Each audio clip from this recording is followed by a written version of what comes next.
Praise lord brothers and sisters అందరికి ప్రేయర్ని start చేసుకుందాము. ఈ రోజు స్కైప్ ఆరాధనలో జాయిన్ అయిన మీ అందరికి మన ప్రభువైన యేసుక్రీస్తు పరిశుద్ధ నామములో నా హృదయపూర్వక వందనాలు తెలియజేస్తున్నాను. మనం ప్రార్థనతో ఈ యొక్క మీటింగ్ ఆరంభించుకుందాము. మన మధ్యలో ఉన్న శాంతమ్మ సిస్టర్ స్టార్టింగ్ ప్రేయర్ చేస్తారు. జాన్ బ్రదర్ పాట పాడతారు. స్తోత్రం ప్రభా, పరిశుద్ధుడా గొప్ప దేవా యేసయ్యా, నీకే వందనాలు ప్రభా, స్తుతి స్తోత్రాలు నాయన. సాయంకాల సమయంలో ప్రభా అయ్యా తండ్రి, ఈ విధంగా ప్రభా నీ నామం చూడుకొని మేము నాయన ప్రభా మేము ఆరాధనలో ఉండగా ప్రభా నీ పరిశుద్ధాత్మ నడిపింపు దయచేయండి నాయన. పరిశుద్ధుడా నీకే వందనాలు తండ్రి. దయగల దేవా, మీరు ఇచ్చిన కృపను బట్టి ధన్యతను బట్టి నీకు కోట్లాది వందనాలు, కృతజ్ఞత స్తుతి స్తోత్రాలు నాయన. పరిశుద్ధుడా అయ్యా నీ వాక్యం మేము ధ్యానించుకుంటున్నాం నాయన. పరిశుద్ధుడా వాక్యం చెప్పే వాళ్ళలో ప్రభా మీరుండి మాట్లాడండి. మేము పరిశుద్ధాత్మ నడిపింపు దయచేయండి నాయన. మీ కృప కొరకే నాయన, మీరు ఇచ్చిన ధన్యత కొరకే నీకు కోట్లాది వందనాలు ప్రభా. రావాల్సిన తండ్రి అందరిని కూడా మీరు నడిపించండి నాయన. తండ్రి ప్రతి ఒక్కరు కూడా నాయన ప్రభా నాయన ప్రార్థన కోటింగ్ లో ప్రభా జాయిన్ అయ్యే కృపను దయచేయండి. ప్రతి ఆటంకాలను తొలగించండి నాయన. పరిశుద్ధుడా నీకే వందనాలు. పాటలు పాడే వాళ్ళతో మీరుండి ప్రభా నీ నామానికి మహిమ తెచ్చుకోండి. పరిశుద్ధుడా నీకే వందనాలు యేసయ్యా. స్తుతి స్తోత్రాలు నాయన. ప్రభా సమస్తము తండ్రి మీ మహిమకరంగా జరిపించండి యేసయ్యా. వాక్యం ద్వారా మీరు మా అందరితో మాట్లాడండి, బలపరచండి. మాలో ప్రతి ఒక్క తప్పులు కూడా మీరు తొలగించండి యేసయ్యా. నీకే వందనాలు తండ్రి. మీరే తండ్రి ఘనత మహిమ పొందుమని యేసయ్య పరిశుద్ధ నామమున ప్రార్థిస్తున్నాను తండ్రి, ఆమేన్. యేసు ప్రభువా నీవే మహిమా నిరీక్షణ, యేసు ప్రభువా నీవే మహిమా నిరీక్షణ. హల్లెలూయా హల్లెలూయా, మహిమా నిరీక్షణ నీవే.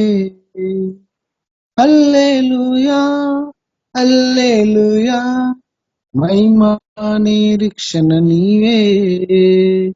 యేసు ప్రభువా నీవే మహిమా నిరీక్షణ, యేసు ప్రభువా నీవే మహిమా నిరీక్షణ.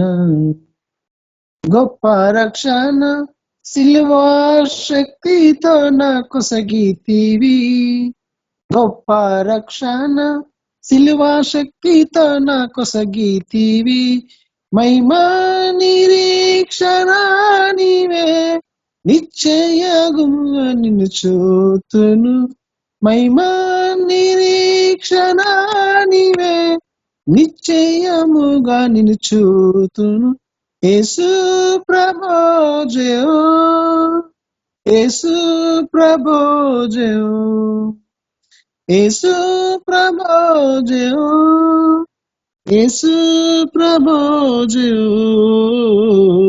యేసు ప్రభువా నీవే మహిమా నిరీక్షణ, యేసు ప్రభువా నీవే మహిమా నిరీక్షణ.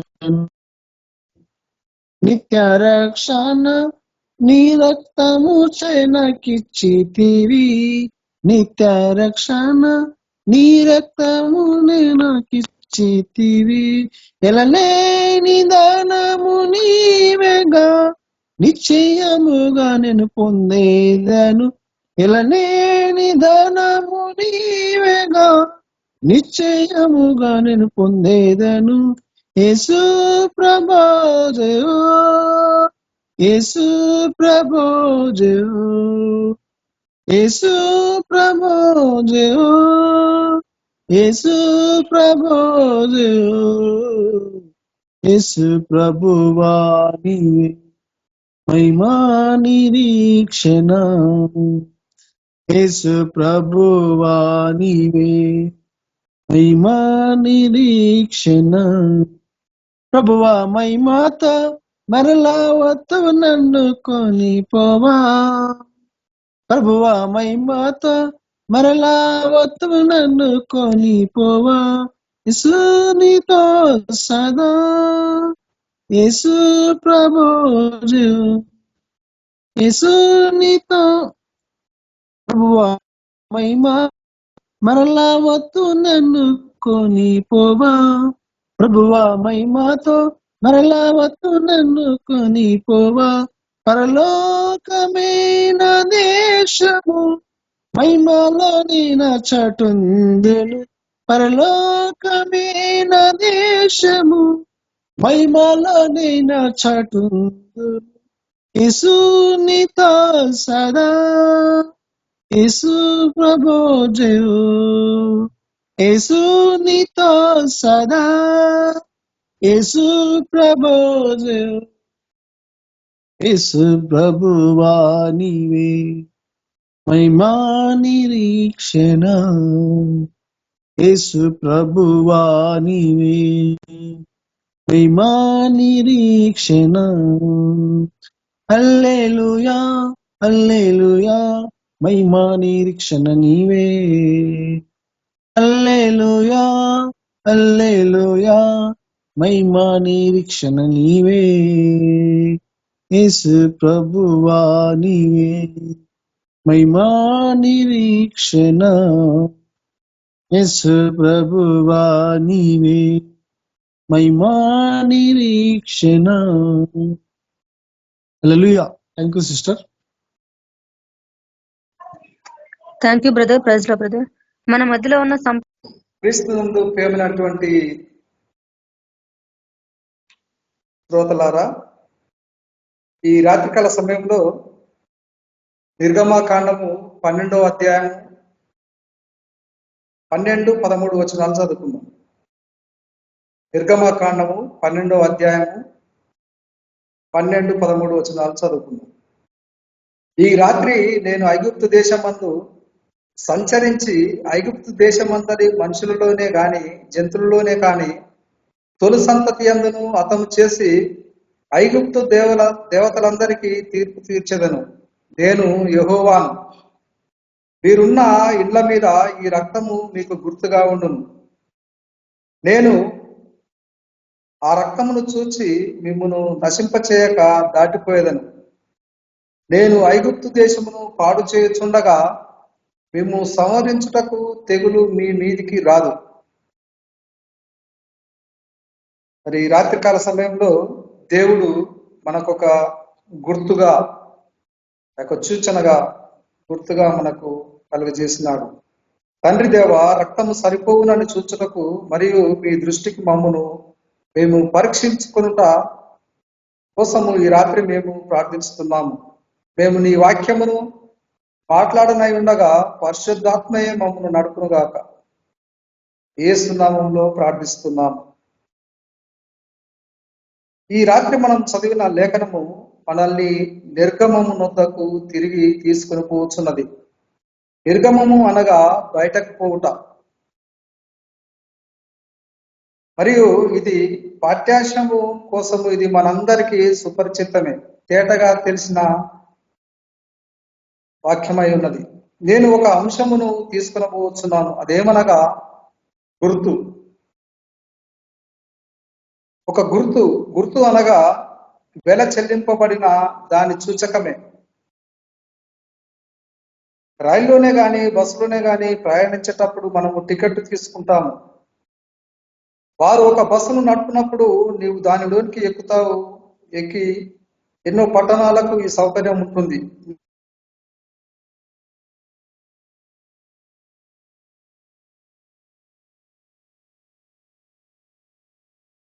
నీ వెల చెల్లింపు గుర్తుగా అది ఒక గుర్తుగా ఉంటుంది. వారు ఒక నిర్దిష్టమైన ధరను నిర్ణయిస్తారు, దానిని నువ్వు చెల్లిస్తావు.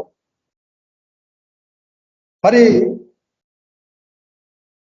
ఈ రాత్రి మనం మాట్లాడుకుని ఈ అంశము ఇశ్రాయేలు దేవునికి చెల్లించే వెల.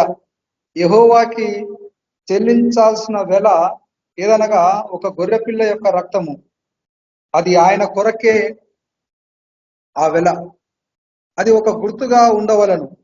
దేవుడు దేనినైనా నిర్ణయించాడో అది చెల్లింపబడినది అని అనుటకు ఒక గుర్తు రుజువై ఉన్నది. ఆ గుర్తు చూపకుండా నీవు ప్రయాణం చేయలేవు. నీవు విమానం ఎక్కి అప్పటికప్పుడు వారికి డబ్బులు ఇచ్చి నాకు టికెట్ ఇవ్వండి అంటే కుదరదు. ముందుగానే ఆ యొక్క వెల చెల్లించాల్సి ఉంటుంది. దానిని నువ్వు ఎత్తిపట్టి వారికి చూపాలి. అదే రీతిగా బలి అర్పించినప్పుడు దానిలో నుండి ప్రాణం పోతుంది. ఆ రక్తమే దానికి గుర్తు. ఆయన విధించిన ఆజ్ఞలు నెరవేరాలి. ఆ భయంకరమైన రాత్రి చివరి తెగులును మరణము తాకుటకు ముందు ఐగుప్తులో జరిగింది. అదే ఐగుప్తులో దేవుడు తన గొప్ప కార్యాన్ని సూచనని చూపించాడు. ఫరో పట్ల మరియు అతని జనుల పట్ల ఆయన ఎంతో ఓర్చుకొని వారి మీద జాలిపడినట్లుగా చూస్తున్నాం. దేశమంతటా ఆయన ఎన్నో గొప్ప సూచనలను అగపరిచినాడు. వారి యొద్దకు ఒక ప్రవక్తను పంపాడు. వారికి గొప్ప కార్యాల్ని సూచనగా క్రియల్ని చూపించినాడు. అగ్నిస్తంభము అని వేశాడు. అయినను వారే మాత్రము పశ్చాత్తాపపడలేదు, దేవుని ఎరగలేదు. ఆయన సూచనలను వారు పట్టించుకోలేదు, చెవిన పెట్టారు, నిర్లక్ష్యం చేశారు. ఆయన ప్రవక్తకు తెలిసి కొనలేదు, వర్తమానాన్ని లెక్క చేయలేరు. వారు వారి సొంత మార్గాలనే కోరుకున్నారు. కనుక దేవుడు వారి సంగతి చూడగోరాడు. అందుకే ఆయన ఇలా అన్నాడు, ఇప్పుడు నమ్మిన వారిని నమ్మని వారిని నేను వేరు చేస్తాను. దేవుడు ఒక అవకాశం ఇచ్చే సమయంలో మనం ఇప్పుడు ఉన్నామని నేను నమ్ముతున్నాను. నమ్మే వాళ్ళు ఎవరో, నమ్మని వాళ్ళు ఎవరో. మరి దేవుడు ఒక గుర్తును కోరుచున్నాడు. ఏదేని తోటలో వారికి బదులుగా ఆయన నిర్దిష్టమైన గొర్రెపిల్లను చంపుటకు కలిగి ఉన్నాడు. మరి ఆ గొర్రెపిల్ల వధించినప్పుడు దాని రక్తము గుమ్మం యొద్ద, ద్వార బంధాల మీద, అడ్డదూడాల మీద రక్తము పోయబడెను. తద్వారా అవసరమైన వెల చెల్లించబడినది అని అది చూపును. దీనిని మనం చూస్తుండగా ఇది ఒక గొప్ప పాఠమునై ఉన్నది నేను అనుకుంటున్నాను. రక్తపు గుర్తును బట్టి ఆయన గుర్తించబడటకు చూద్దాము, ఆరాధిద్దాము. చూశారా, విశ్వాసి ఒక గొర్రెను తీసుకునను పోవాలి. ఆ రీతిగా అతడు ఆ గొర్రెను వధించాలి. తన ఇంటి వారందరి కోసము అది చేసి హిస్సోపుతో ఆ రక్తంను తీసుకోవాలి. ఆ హిస్సోపునకు వాడే ఆ గడ్డి పూసలు ఆ దేశంలో పెరుగును. మరియు వాటిని సహజంగా గడ్డి పరకలు అని మనం పిలుస్తాము. వాటి ద్వారానే ఆ రక్తమును పూయాలి. హిస్సోపు కుంచెతో రక్తమును ఆపాదించుట అనేది ఏమి చూపుతుంది? హిస్సోపు విశ్వాసము చూపుతుంది. చాలా సార్లు జనులు అనుకుంటారు విశ్వాసిగా ఉండాలంటే వారికి ఏదో అతీత శక్తులు, విశ్వాసం అవసరమని. కానీ అది సరికాదు. ఎక్కడ పడితే అక్కడ పెరిగే సర్వసాధారణమైన గడ్డి పరకలు హిస్సోపుగా చేయబడి రక్తంతో ముంచబడి రక్తమును ఆపాదించును. ఇది సామాన్యమైనటువంటి విశ్వాసము చూపుచున్నది. ఈ రాత్రి రక్తమును సామాన్యమగు విశ్వాసం ద్వారా ఆపాదిస్తాం. ఇందులో సహజిత ఏమీ లేదు. ఇది నీ చుట్టే ప్రతి చోట ఉన్నది. ఎంతో సామాన్యంగా ఒక చిన్న పిల్లవాడు సైతము దాన్ని చేరుకోగలడు, దాన్ని పట్టుకోగలడు, ఆ రక్తమును పూయగలడు, ఆపాదించగలడు. విశ్వాసిని సోపు అనేది సామాన్యమైన ఒక చిన్న బాలుడు యొక్క విశ్వాసం వంటిది. అందనంత దూరంలో అది లేదు. దానిని పొందటానికి నీవు చాలా దూరం పోవలసిన పని లేదు. ఆ దేశంలో పెరిగే ఇస్సోపు మొక్కలు అవి గోడ సందులలోనూ కూడా మొలుస్తాయి. డైమండ్ ఆకారములో దాని ఆకులు ఉంటాయి. అంతటా వాటిని నీవు కోసుకొనవచ్చును. గడ్డి పరకల వలె, రెల్లు వలె ఇవి నేల మీద పెరుగుతాయి. వాటిని అలా తుంచి రక్తంలో ముంచి ద్వారం మీద పూయటమే. మరి విశ్వాసమును కూడా సరిగ్గా అలాగునే ఆపాదించాలి, అన్వయించాలి. విశ్వాసాన్ని తీసుకొని విశ్వాసమును బట్టి హృదయం అనే ద్వారానికి యేసుక్రీస్తు రక్తాన్ని ఆపాదించాలి. ఇది వేరే చేసేది. ఐగుప్తుల నుండి బయటకు ఎవరు వెళ్ళెదరు? ఐగుప్తులో నుండి ఐగుప్తు వారితో ఎవరు నశించదరనే వ్యత్యాసాన్ని చూపును. ఇది తేడాను చూపెట్టేది. దేవుడు ఎల్లప్పుడూ సూచనల ద్వారా, సంకేతాల ద్వారా, గుర్తుల ద్వారా మరి మిగతా వాటి ద్వారా పనిచేయటం ఎంతో ఆశ్చర్యము. ఆయన ఎల్లప్పుడూ అలానే చేస్తాడు. అది చేయాలన్నా అదే ఆయన విధానం. దానికి బయట ఆయన ఏది చెయ్యడు. అలా కాకుండా ఆయన ఒక్కడే అడుగు కూడా ముందుకు వేయడు.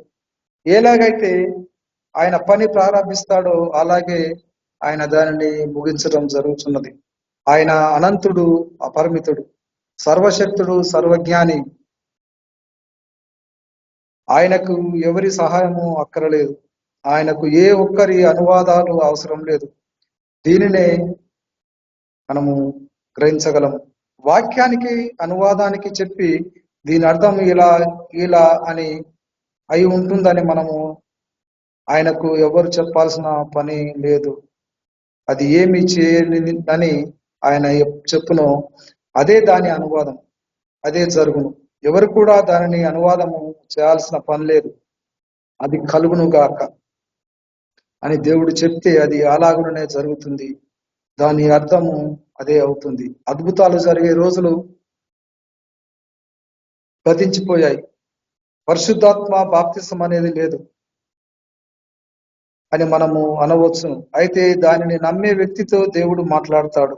అదే ఇక దాని అర్థము అయి ఉంటుంది. వారు దానిని పంచుకున్నారు, వారు దానిని పొందుకున్నారని వారు ఎరుగుదురు. ఎందుకనగా దేవుడే తన వాక్యానికి తన సొంత అనువాదం ఇచ్చి ఉన్నాడు. ఆ రాత్రి దేవుడు అదే కోరుకున్నాడు. అదేమనగా విశ్వాసుల్లో నుండి విశ్వాసులు వేరు కానేరలనే దేవుని అభిమతం. విశ్వాసి ఆరాధకుడు ఆయన అర్పణతో గుర్తించబడాలి. అప్పుడు తప్పనిసరిగా రక్తము ఆపాదించాలి. తీసుకొని గొర్రెను వధించి దాని రక్తాన్ని ఎక్కడ ఉంచి లేదో దానిలోని ఉంచి లేక వేరే విధంగా కాకుండా స్వయంగా అతడే ఆ రక్తాన్ని ఆపాదించాలి. ఆ రాత్రి అదే అంతే ఉండాలి కూడా. మనం వచ్చి దేవుడు చెప్పిన దానంతటా మీద జాలిపడటం లాంటివి కాదు, కానీ దేవుడు మన నుండి కోరేది దాన్ని నీవు వర్తింప చేయాలి, ఉపయోగించాలి, పూయాలి. దాన్ని కలిగి ఉండే సరిపోదు, కానీ దానిని అన్వయించాలి. రక్తాన్ని నీవు ఆపాదించాలి. అదే నీ గుర్తింపు. ఆరాధకుడు గొర్రెపిల్ల మీద చేతులుంచి దానిని వధించి దాని ద్వారా అతడు గుర్తించబడాలి. ఈ రాత్రి మనం కూడా సరిగ్గా అలాగనే చేస్తున్నాము. బలి అర్పణ మీద చేతులు మోపి ఆయనతో కూడా మనల్ని మనము గుర్తించుకుంటాము. మరి ఆయనే వాక్యమై ఉన్నాడు. మనము కేవలము క్రీస్తు ద్వారా మాత్రమే గుర్తించబడాలి. అంటే ఆయన వాక్యం ద్వారా మాత్రమే గుర్తించబడాలి. ఎందుకంటే ఆయనే వాక్యమై ఉన్నాడు. ఎల్లప్పుడూ ఆయన వాక్యంగానే ఉండెను. ఆది యందు వాక్యం ఉండెను, వాక్యము దేవునితో ఉండెను, వాక్యమే దేవుడై ఉండెను. ఆ వాక్యము శరీరధారి అయి మన మధ్య నివసించెను. నిన్న నేడు నిరంతరము ఏకరీతిగా ఉండెను. ప్రతి తరానికి వాక్యము కేటాయింపబడింది. దేవుడు అక్కడికి ఎవరిని పంపుతాడో తన సొంత అనువాదము బట్టి ఆ వాక్యాన్ని గుర్తింపచేస్తాడు, అంటే రుజువు చేస్తాడు. సిద్ధాంతాలు మరి అలాంటివి సంఘములు ఎప్పుడు గందరగోళాన్ని సృష్టిస్తాయి. ప్రతి వారు అంటారు, సరే ఇది మార్గము, మరి ఇలా వెళ్ళాలి, మరి ఖచ్చితంగా దీన్ని నువ్వు చేసి తీరాలి. కానీ దేవుడు అందులోని రంగం మీదకి వచ్చి తాను ఏదైతే చెప్తాడో దానిని నెరవేర్చే లోనికి తెస్తున్నాం. ఇక అదే ఆయన యొక్క అనువాదం అయి ఉంటుంది. ఎవరికి చెప్పాల్సిన పని లేదు. ఏ దుష్ట మనిషి, ఏ సంఘము, ఏ పెద్ద సంస్థ మరి ఏది కూడా వాక్యానికి అనువాదం ఇవ్వద్దు. స్వయంగా దేవుడే తన వాక్యానికి అనువాదం చేయను. ఆయనే ఎల్లప్పుడూ అలానే చేస్తాడు. ఈ రీతిగా దేవుడు వెలుగు కలుగును గాక అనినప్పుడు ఆ విధంగానే వెలుగు కలిగినది. దానికి అదే అనువాదము ఉన్నది. అంతేగాని దానికి ఎవరి అనువాదము అవసరం లేదు. దేవుడే అనువాదం చేస్తాడు. ఈ రక్తము పూయబడినప్పుడు ఆరాధకుడు తను తాను రక్తం చేత గుర్తింపు చేసుకును.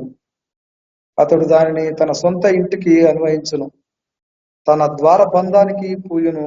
రక్తం అనే గుర్తింపు కూడా అతడు బయటకి పోకూడదు, లోనికి రాకూడదు. యేసుక్రీస్తు రక్తానికి నేడు అది ఖచ్చితమైన పరిపూర్ణమైనటువంటి మాదిరిగా ఉన్నది. మరియు గుర్తించబడటానికి రక్తం కూడా ఒక గుర్తుగా ఉన్నది. గుర్తుగా ఉన్న క్రీస్తు నేడు విశ్వాసి యొక్క గుర్తింపు. జంతు జీవము పూర్వదినాల్లో వారు ఎందుకు ఆ రసాయన రక్తమును తీసుకొని ఇస్సోపు కుంచెతో దాని ద్వారబంధాల మీద అడ్డదూలం మీద రాశారంటే జంతువు ఆరాధికుడు తన చేతులను దాని మీద ఉంచి తిరిగి ఆరాధికుడు మీదికి రాలేకపోయేది. అయితే ఆ జంతువులలో ఉన్నది మాత్రం తిరిగి ఆరాధికుడు మీదికి పోలేదు. ఎందుకంటే ఆ జంతువులో ఆత్మ ఉండదు. అందువల్ల అతను అన్నిటికీ పరిపూర్ణుడు కానేరడు. నేడు మనము పడిపోయినప్పుడు, ఈ పడిపోయిన స్థితిలో ఉన్నప్పటికీ మనము మన ఇళ్లను శ్రేష్టంగా నిర్మించుకుంటున్నాము, కట్టుకుంటున్నాము. దేవుడు దేనినైతే సృజించాడో దానిని మనము తీసుకొని దానిని చెరిపి మన ప్రయోజనం కొరకు దానిని మనకు అనుకూలమైనట్లుగా మార్చుకుంటాం. మనం ఇంకా పడిపోయిన స్థితిలో ఉన్న దేవుని కుమారుడమని, ఆయన మనలో ఒక ఆత్మ ఉన్నదని అది చెప్పుచున్నది. దేవుడు సృజించినట్లు మనము సృజించలేము. కానీ ఆయన దేనినైతే సృజించాడో దానిని తీసుకొని ఆయన ఇదే రీతిగా సృజించిన దానిని సమాంతరమైనదిగా దానిని మనము తయారు చేసుకుంటున్నాము. ఒక జంతువు అలా చేయలేదు. పక్షులు కూడా గూళ్ళను చేసుకుంటున్నవి. చేపలు ఇంకా గుడ్డు పెట్టే స్థలాన్ని కలిగి ఉంటున్నవి. ఏ వ్యత్యాసము లేదండి. ఎందుకంటే వాటికి ఆత్మ అనేది లేదు. అయితే మనుషుడు తన సృష్టికర్త స్వరూపంలో ఉన్నాడని రుజువు అవుతున్నది. కావున ఒక జంతువు చనిపోయినప్పుడు రక్తం తీసుకొనబడుతుంది, కణము పాలగొట్టబడును. ఆ కణములో జీవముండును. రక్త కణము విరవబడినప్పుడు, రక్త కణము పగలగొట్టబడినప్పుడు రక్తము చిందును.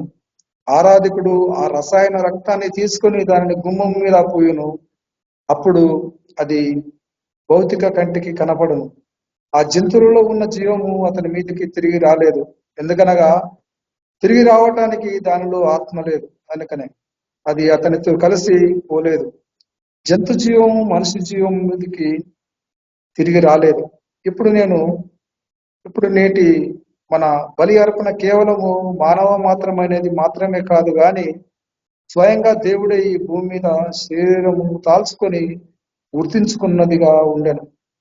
ఆ రక్త కణము చిందింపబడినప్పుడు అది ఎక్కడ జరిగినదంటే మనిషి యొక్క ఆత్మ, లేక ఆయన యొక్క ఆత్మ, అంతరాత్మ అనగా ఆ మనిషిలో గుర్తించబడిన ఆయన తిరిగే విశ్వాసం మీదికి పరిశుద్ధాత్మ బాప్తిజం ద్వారా వచ్చును. దేవుడు నేడు కోరుకున్న గుర్తు అదేంటంటే పరిశుద్ధాత్మ అనే నేటి దినపు ఆ గుర్తును, దానిని మనం కలిగి ఉండవలేను. దేవుడు కోరే గుర్తు అదే. లేఖనముల ప్రకారము మేము దానికి రుజువు చేసేటము.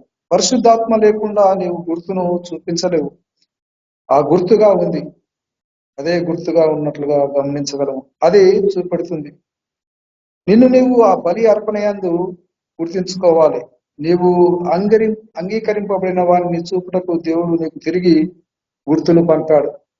అది నీలో జరగకపోతే నీవెంత మంచోడు అయినా కావచ్చు, నీకెంతకైనా తెలిసి ఉండవచ్చు, నీ యొక్క పెద్ద వాడబై ఉండవచ్చును. నీ గుర్తును చూపకపోతే నిశ్చయముగా నీవు గుర్తింపబడలేవు.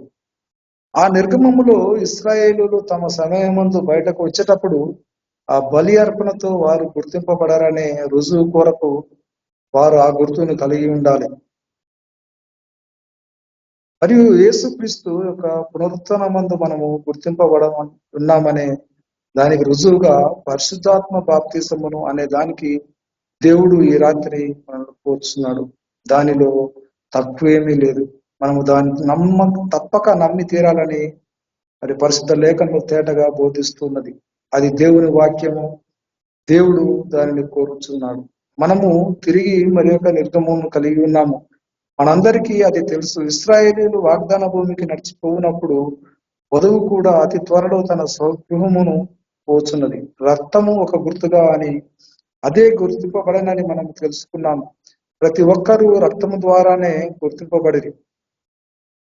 నేడు మనల్ని యేసుక్రీస్తుతో ఆయన పునరుత్థానమందు గుర్తించేది పరిశుద్ధాత్మాన్ని విశ్వాసం ద్వారా రక్తము ఆపాదింపబడుతుంది.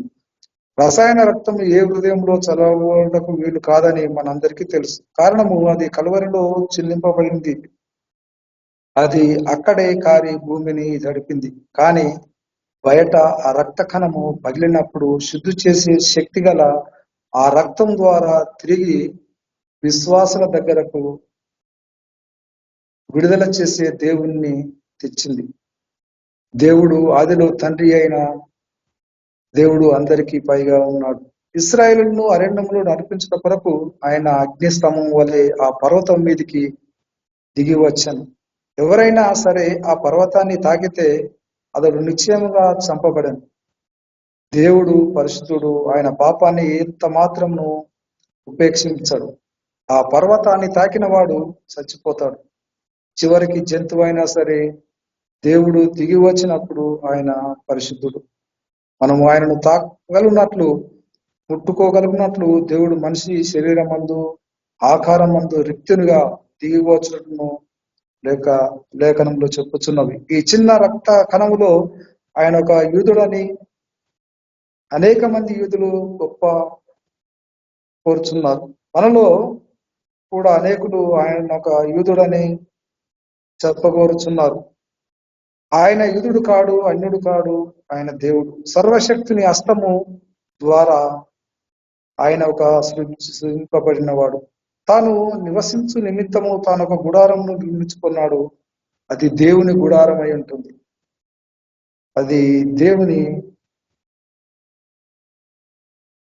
దేవుని కుమారుడు అని మనకు తెలియదు. అది నిజము, దైవత్వము. యేసుక్రీస్తు సర్వోన్నతమైనటువంటి దైవత్వమును, ఎందుకనగా ఆయనలో దేవుడు వసించను. పేతురు ఈ రాతిగా చెప్పినాడు.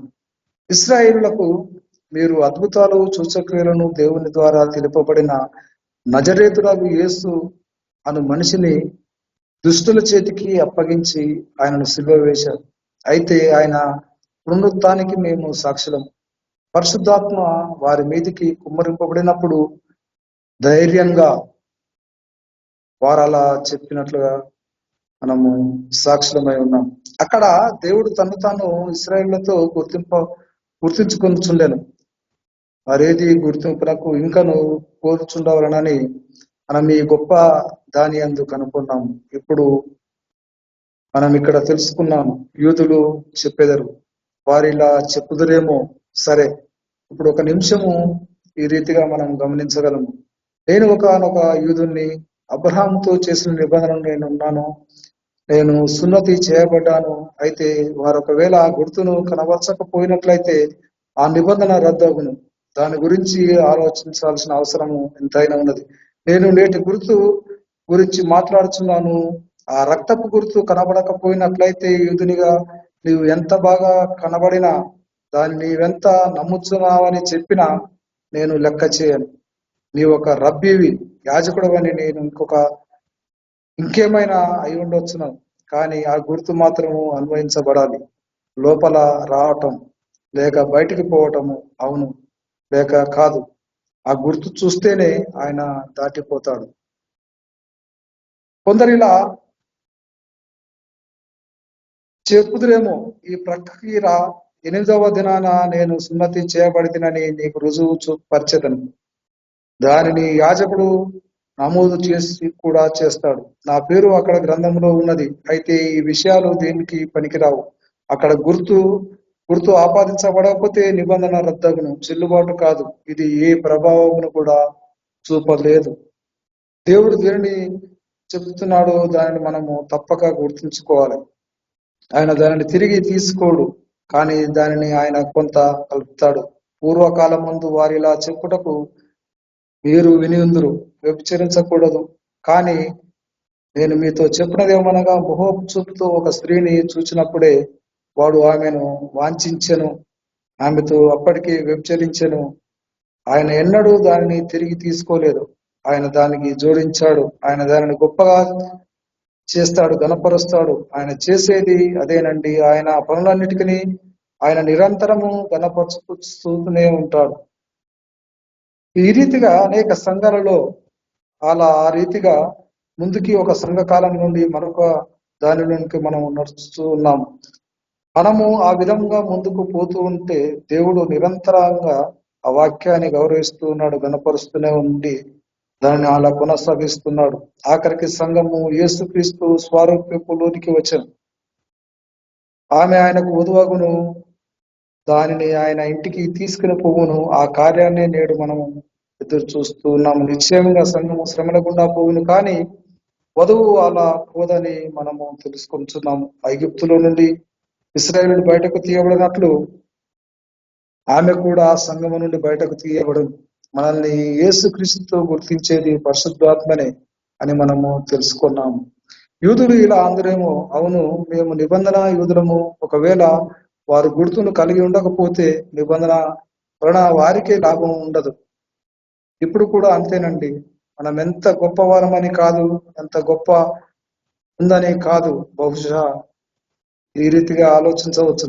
మంచిది, నేను దీనిని చేశాను, నేను వీటన్నిటిని చేశాను, నేను దశమ భాగాలను ఇచ్చాను, చెల్లించాను, నేను సంఘానికి చెల్లి ఉన్నాను, వీటన్నిటిని చేశాను. దేవుడు గుర్తును కోరుచున్నాడు. నీ దగ్గర ఉన్నదని నీవు దేనినైతే నమ్ముచున్నావో దాన్ని కలిగి ఉండేందుకు హక్కుపూర్వకంగా ప్రస్తావిస్తూ దానితో అనగా నీ బలి అర్పణతో నీవు గుర్తించబడ్డావు అని ఆ గుర్తును నీవు చూపించుము.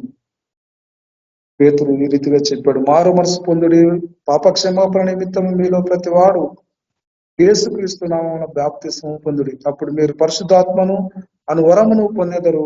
ఈ వాగ్దానము మీకును మీ పిల్లలకును దూరస్తులకును అనగా ప్రభువు మన దేవుడు తన యొద్దకు పిలిచిన వారందరికీ చెందును. దానిని మార్చి పాపాత్ముడు ఎవరు? వాడిలా అంటాడు, అద్భుతములు జరిగే రోజులు అయిపోయినవి, దానిని ఆలయ అనేవాడు ఎవడు? దేవుని వాక్యము తప్పు అనే ఎవడు? అతడు పేతురు అన్నప్పుడు ప్రభు నామమును ప్రార్థించిన వారందరూ ఈ వాగ్దానం మీకు మీ పిల్లలందరికీ ప్రభువు మన దేవుడు తన యుద్ధకు పిలిచిన వారందరికీ చెందుతుంది. వారి మీద ఆ గుర్తును ఆయన ముద్రించును. కాబట్టి విశ్వాసకి ఆ విశ్వాసకి మధ్యనున్న వ్యత్యాసాన్ని అది చూపెడుతుంది. దేవుని రాజ్యం చేత ముద్రింపబడిన వారు ఉన్నారు, అలాగే మృగము ముద్ర చేత ముద్రింపబడిన వారు ఉన్నారు. ఎవరైతే మృగం ముద్రలో ముద్రింపబడి ఉన్నారో వారు అనగా మృగం ముద్ర పొందుకున్న వారు దేవుని ముద్రను పొందుకోలేదు. అదే కార్యము నేడు సంభవించుతున్నది. దానిని మనము మన కళ్ళ ఎదుటినే చూడగలము. నీవెంత మంచివాడు అనేది కాదు ఇక్కడ, నువ్వు విశ్వాసం అని ఒత్తుకోవటం కాదు ఇక్కడ. దేవుడు గుర్తును కోరుచున్నాడు. ఐగుప్తులో ఆయన దానినే కోరాడు, మరి ఈ రాత్రి కూడా ఆయన దానినే కోరుచున్నాడు. ఆ కాలానికి ఆ గుర్తుకి ఎంత అవసరమో మరి నేటి కాలానికి అది అంతే అవసరమై ఉన్నది.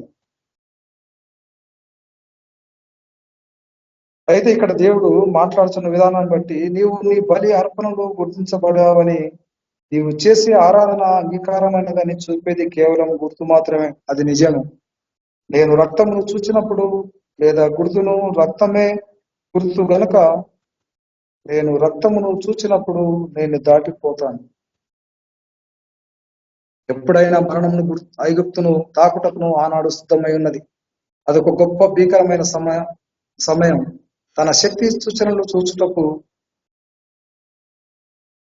ఆ యొక్క అద్భుత కార్యాలను చూపుటకు బట్టి దేవుడు వారికి కృపను వెల్లడిపరచను. అయినా కానీ వారు మారు మనసు పొందాలనే లేదు, తిరిగి రావాలని లేదు. అటువంటి ఏది వారికి అక్కర్లేదు. వారు దానిని నమ్మలేదు. వారి యుద్ధకు వచ్చిన వర్తమానమును వారు విశ్వసించలేదు. దేవుడు వారికి ఒక వర్తమానం పంపాడు, కానీ వారు దాన్ని నమ్మలేరు. వారికి ఏదైనా స్పష్టమైనదో దానిని వారు చేయగోరారు. నేటి దినానికి అదంతా చక్కగా సరిపోయే మాదిరిగా ప్రతి ఆత్మీయ కార్యము మరియు ఆత్మీయ సూచన దేవుని వద్ద నుండి వచ్చే హెచ్చరికగా ఉన్నది. ఆ సూచన దేవుని నుండి వచ్చినదైతే తప్పనిసరిగా ఏదో ఒకటి జరుగును. ఒకవేళ అది మానవ కల్పితమైతే అది నిష్ఫలమవుతుంది, నిరర్ధకమవుతుంది, ఏమీ కాదు. అయితే అది దేవుడు పంపినది. ఆయన ఒక సూచనతో వర్తమానము పంపుతాడని ప్రతి ఒక్కరికి అందరికీ తెలియను. అది ఎల్లప్పుడూ జరుగును. దానిని చేయుటలో ఆయన ఎన్నడూ విఫలం చెందడు. ఏవైతే దేవుని సూచనకు చెందినవి కావో అవి మరి ఏవి కావు. ఎందుకంటే వాటిలో దేవుడు లేడు. అయితే దేవుడు వాటిలో ఉంటే తప్పకుండా ఒక వర్తమానం దానిని వెంబడిస్తుంది. వచ్చిన ఆ వర్తమానం తప్పకుండా లేఖనాధారముగా ఉండి తీరును. అది తప్పనిసరిగా లేఖనపు వర్తమానమై ఉండును. అది నిశ్చయముగా యెహోవా ఇలాగ సెలవిస్తున్నాడు, అయి ఉండును. ప్రతి ఆత్మీయ కార్యము దేవుని నుండి వచ్చే సూచనగా అయి ఉంటుంది.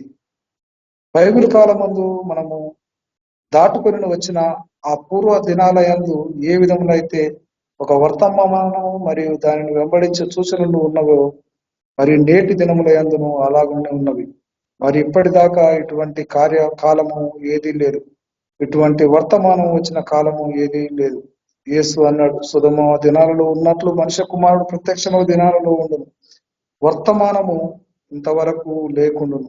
లోకము ఇప్పుడున్నట్లు ఇది వరకు లేకుండును. ఏ సమయంలోనైనా యేసు అగపడవచ్చును. అట్టి నిరీక్షణ మనందరం కలిగి ఉండాలి. ఎదిరించుతున్న కన్యక వచ్చి నూనె కొనటానికి ప్రయత్నించున్నది. సరిగ్గా అప్పుడే వధువు లోనికి వచ్చిను. మిగతా వారు అక్కడే విడవబడేది. జరిగినది ఏమిటో నీ వెనడైనా తలంచినవా? వారు తిన్నగా ముందుకెళ్లి సువార్త ప్రకటించు ఆత్మలను రక్షించున్నామని అనుకుంది. మరి వారు దీనిని ఎరగరు. దీని గురించి వారికి అసలు ఏమీ తెలియదు. సంఘము ముందుకు వెళ్ళుచు ఆత్మలు రక్షింపబడుచున్నవి అనుకుంటున్నారు. మరి సంఘము వధువు ఇది వరకే ముద్రింపబడను, కానీ వారికి అది తెలియదు. నిశ్చయముగా లేఖనము సరిగ్గా అలాగ చెప్తున్నారు. నోహావు ఒక ఓడలోనికి వెళ్ళను, దేవుడు దాన్ని ముద్రించాడు, మూసివేశాడు. అది నిజము. ఒక కాలము వచ్చును, అప్పుడు స్త్రీ పురుషులు దేవునికి మొర్ర పెట్టుకుంటారు. వారి దగ్గరికి ఏమీ లేకపోయేను, ఏదో ఉందని వారు అనుకుంటారు. అది నిజము. లేఖనము దానిని చెప్పుచున్నది. అదే రీతిగా మనం ఒక సంగతిని గుర్తు పెట్టుకోవాలి. అదేమిటంటే ఏదో ఒక్కరు నశించుకోవటము ఆయనకు ఇష్టము లేదు కనుక దేవుడు ఎంతో సహనమును కలిగి ఉన్నాడు. ఆయన ఎల్లప్పుడూ తన సూచనలన్నీ ఆశ్చర్యకార్యాలను పంపుతూ ఉన్నాడు. ఆయన ఏదైతే ఒక దానిని చేయటకు సిద్ధపడినప్పుడు ఆ విశ్వాసంలో నుండి విశ్వాసుల్ని ఆయన అవిశ్వాసుల నుండి విశ్వాసుల్ని వేరు చేస్తాడు. ఏ విధంగా ఆయన తన వాగ్దాన భూమి ప్రజల్ని సమకూర్చుకున్నాడో గమనించాలి మనం. ఏదో వాదనతో వారు కలిసిపోకుండా ఉండేందుకు ఆయన అక్కడ తన వాగ్దాన భూమిని ప్రజలకు ఏమి చేశాడో చూడండి. ఆయన ఏమి చేశాడు? ఆయన వారికి మోషే అనే ప్రవక్తను వర్తమానము ఇచ్చి పంపాడు. మోషేను నిరూపించుటకు వాక్యాన్ని రుజువు చేశాడు. ఆయన అతని మీద వేలాడటకు ఒక అగ్ని స్తంభమును పంపాడు. ఆమేన్. వారికి ఒక సంపూర్ణ నిశ్చయత ఇచ్చుటకై ఆయన గుర్తును కోరుకొనను. అదొక వర్తమానికుడు ఉన్నాడు. వర్తమానం ఉన్నది, ఆయన రుజువు అగుచున్నది, గుర్తు ఉన్నది. దేనికోసము ఎంత మాత్రం చింతపడకుండాకై పరిపూర్ణ నిశ్చయత కలిగి ఉన్నట్లుగా చూడగలం. ఎన్ని తెగుళ్ళు వచ్చి పడినా ఏ పర్వాలేదు, ఎవరును ఏమి అడిగినా ఏమి పర్వాలేదు అని ముద్రింపబడి ఉన్నది. కొద్దిసేపటి క్రితము మనము జ్ఞాపకం చేసుకున్నట్లయితే ఇశ్రాయేలు ఐగుప్తులో నుండి బయటకు వచ్చుట అనేది సంఘము నుండి వధువు బయటకు వచ్చుటకు మాదిరి అయినది. మోషే తన పరిచర్యను ఆరంభించినప్పుడు ఇశ్రాయేలు గోషేను అనే ఒక చోట కూడుకున్నారు. ప్రార్థించుటకును ఆరాధించుటకును ఆరంభించారు. ఎందుకనగా సమయం సమీపించనని వారు ఎరిగి ఉన్నారు. ఎందుకనగా అచ్చట ఏదో ఉందని ఎరిగి ఉన్నారు. విమోచకుడు అప్పటికే వచ్చి ఉండను. దేవుడు పనిచేస్తున్నాడు, సంగతులు జరుగుతున్నవి, ఆయన చేయబో దానిని చూపుతున్నాడు. ఆయన రాకడ దినమున వారు కూడి వచ్చినట్లుగా ఐగుప్తు నలుమూలల నుండి వారు ఒక దగ్గర కూడి వచ్చారు. ఈ రీతిగా నానా సంఘాలలో జరుగుతున్న గుర్తును బట్టి ఎవరైతే క్రీస్తు గుర్తింపబడతారో దేవుడు తన రాకడయందు వారిని తనతో కూడా తీసుకుని సత్య దినముల విషయమై సత్యం విషయమై అనుభవ జ్ఞానం పొందిన తర్వాత బుద్ధిపూర్వకంగా మనము పాపం చేసినట్లయితే పాపమునకు ఇంకా ఎంత మాత్రము పాప పరిహార్థ బలి ఉండదు. కానీ న్యాయ తీర్పులు భయంతో ఎదురు చూచు విరోధులకు దైవపు తీక్షణమైనటువంటి అగ్ని ఇకను ఉండదు. అవి ఇక్కడ ఎబ్రి పత్రిక 10వ అధ్యాయము 26-27 వచనాల్లో చూడడం. సత్య విషయమైనటువంటి అనుభవ జ్ఞానం పొందిన మనము తర్వాత మనం సందేహించినట్లయితే ఇక ఎంత మాత్రం పాప పరిహార్థ బలి ఉండదు. దానిని గూర్చి తలంచండి. క్రితంసారి మనం దానిని తృణీకరిస్తే ఇక ఆపాదించబడదు.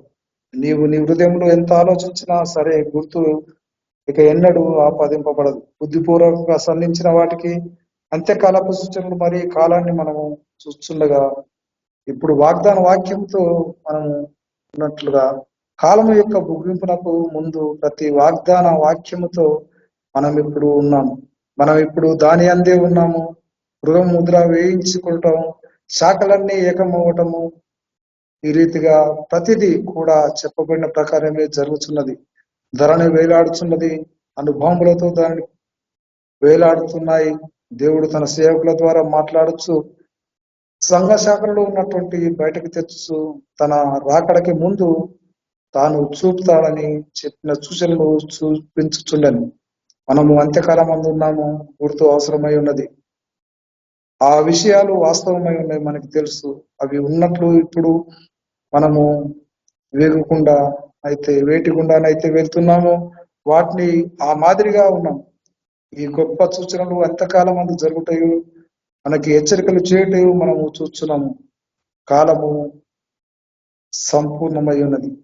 బుద్ధిపూర్వకంగా పాపం చేయక బుద్ధిపూర్వకంగా సంధింపవద్దు, మంచిది. ఇప్పుడు పరిశుద్ధాత్మ అవసరము నాకున్నట్లుగా నేను కనబడట్లేదు. బహుశా అది నాకు అవసరం లేదు, నేను నమ్మినప్పుడే దాన్ని పొందుకున్నాను అనేది నా నమ్మకం. అలా అనొద్దు, అది అవిశ్వాసానికి దారితీస్తుంది. విశ్వసించినప్పుడు మీరు పరిశుద్ధాత్మను పొందుకుంటున్నారా? పౌలు వారిని ప్రశ్నించాడు. పరిశుద్ధాత్ముడే గుర్తు. ఒక వ్యక్తి దేనిని అంతే దేవుని నమ్మితే అది చాలు. అయితే పరిశుద్ధాత్మ అనే దేవుని వరము అది నీకున్న విశ్వాసం కంటే వ్యత్యాసం. నీ విశ్వాసము దానికి ఆపాదించబడాలి.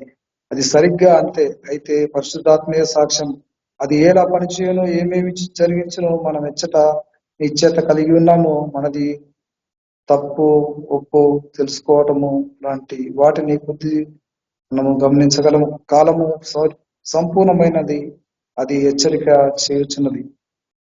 ఖచ్చితంగా మనం ఒకరినొకరు ప్రేమించుకున్న వాళ్ళను. ఈ మధ్యకాలం ముందు సంఘము మరియు విశ్వాసి విడదీయబడకూడదు.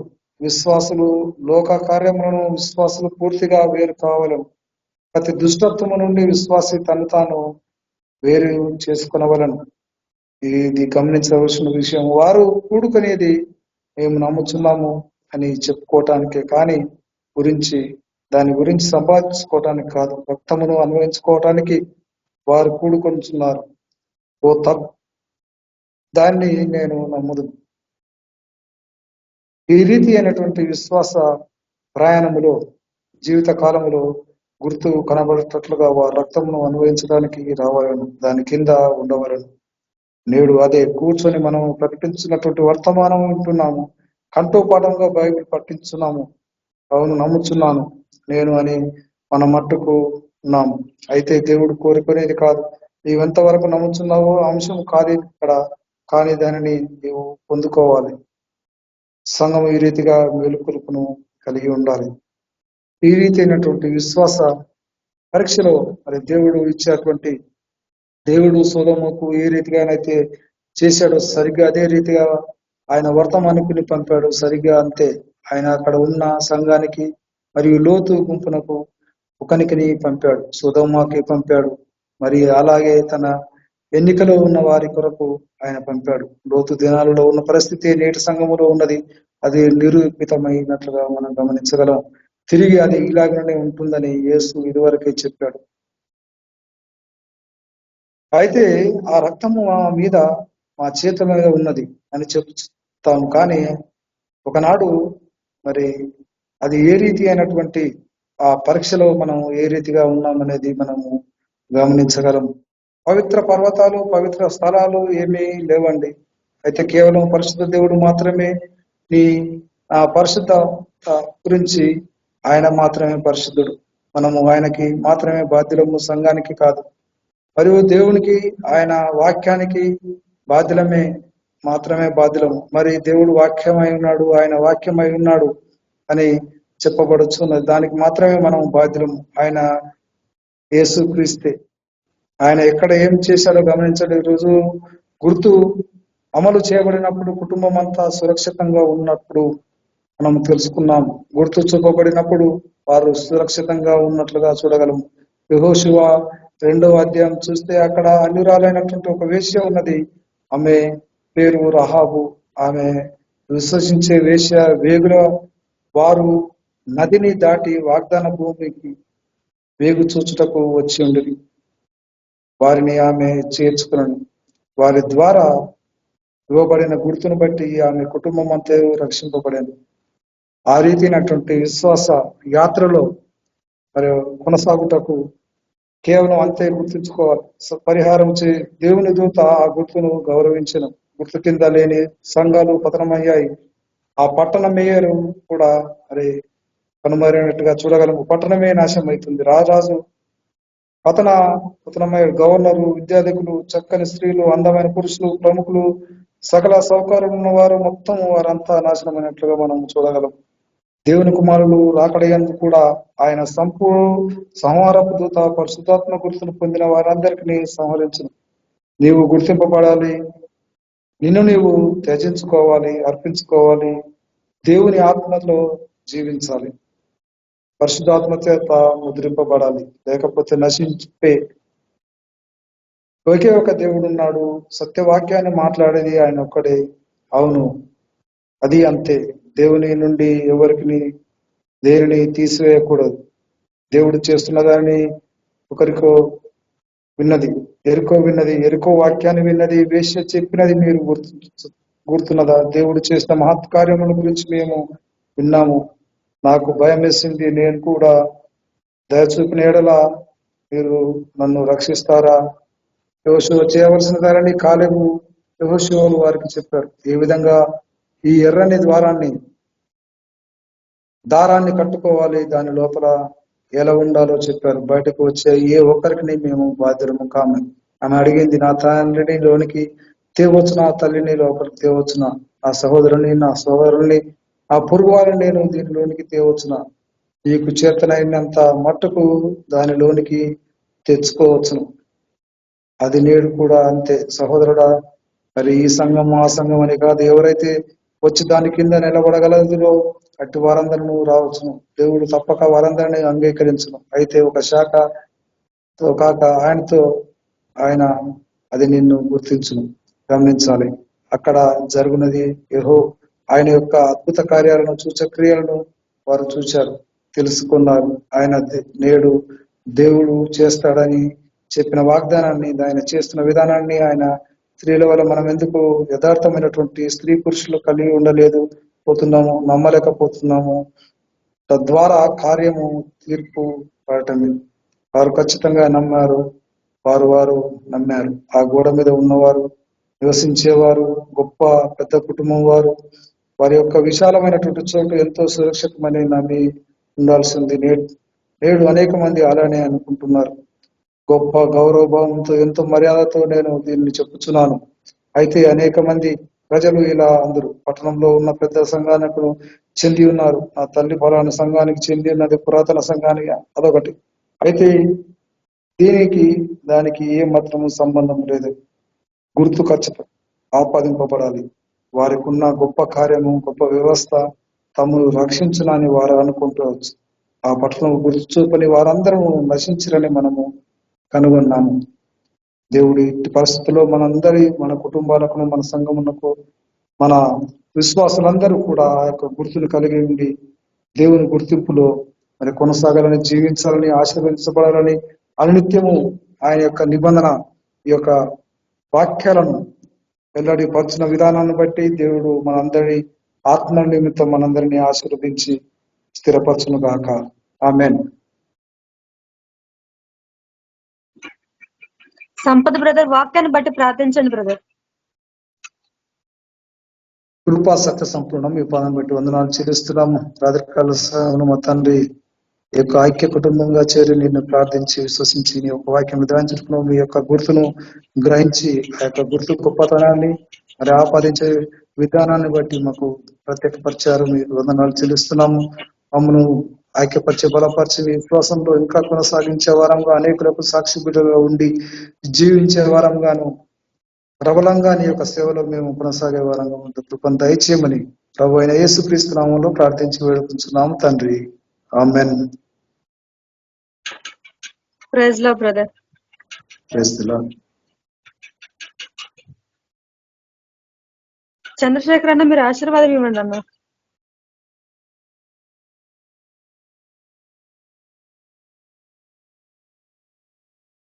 మన ప్రభు అయిన యేసుక్రీస్తు యొక్క కృప సమాధానం నడిపింపు మనందరికీ సదాకాలం తోడైండును గాక. Amen. Amen. Praise the lord. Praise the lord. Praise lord అన్న, praise lord sister, praise lord అన్నలు అందరికీ. అందరికి praise lord. Praise the lord. Praise brother వాక్యంలోకి నడిపిస్తారు. ప్రైజ్ లో బ్రదర్.